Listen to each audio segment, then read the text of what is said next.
I am the other girl. Alright, so this COVID shit is gonna end, because historically, humanity does make it through every pandemic. We always make it through the bullshit. For instance, the plague. That didn't wipe us out. There's more of us now than there were then. Polio. We had to take a few awkward photos of our president in a wheelchair, but it's part of the deal. Chernobyl. I hear that's a good Netflix series now. It's in my queue. Yeah, shit's been rough, especially on the old folks. My grandma's on her way out, and the other day she gave me her family ring, the family ring. So the next day, I was looking at it, and then my phone buzzed. So in one hand, I've got the family diamond, and in the other, I have a text from my fuck buddy that said, "I have the biggest morning wood ever." Bring it on. So I was caught between a rock and a hard place. Hey! That dude has the weirdest timing ever. Once I was making cookies with my mother, and he sent me a dick pic while I was looking at the recipe. I was like, "Mom, okay, so this calls for brown sugar."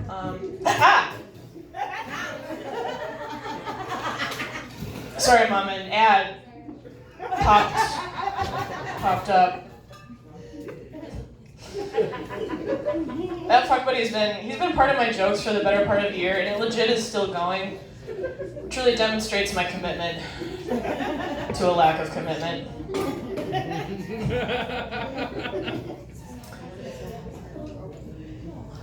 I'm turning 30 soon, so it's weird to... Thank you. So it's weird to still have that arrangement. Like, most of my friends are married, which takes a certain level of emotional maturity, and I have a fuck buddy, so I have the emotional maturity of like a frat boy with a life hack. But I have one to have and to hold until, we don't feel like it anymore. Right. But anyway, since I'm turning 30, I'm starting to think more about what it means to be an adult.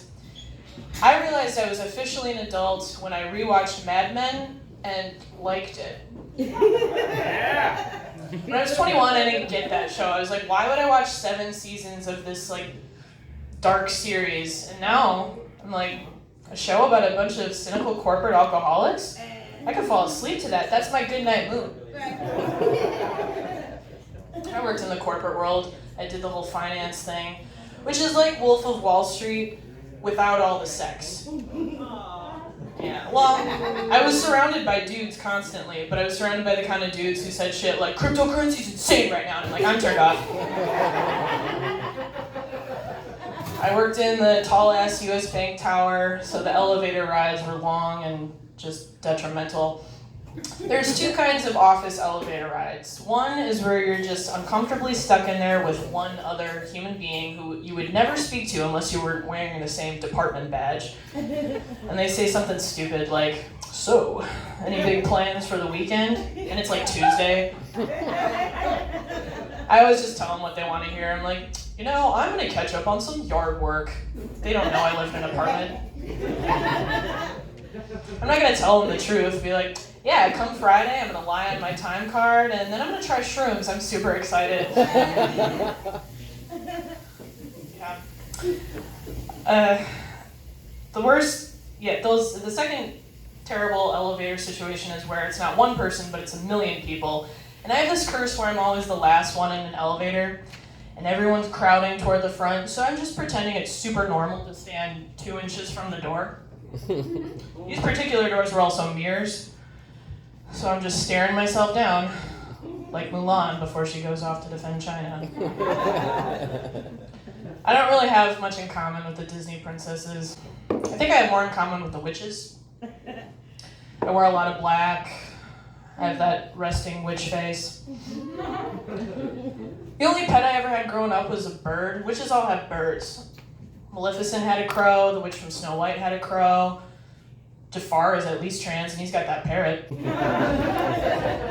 I'm Kelsey, thank you.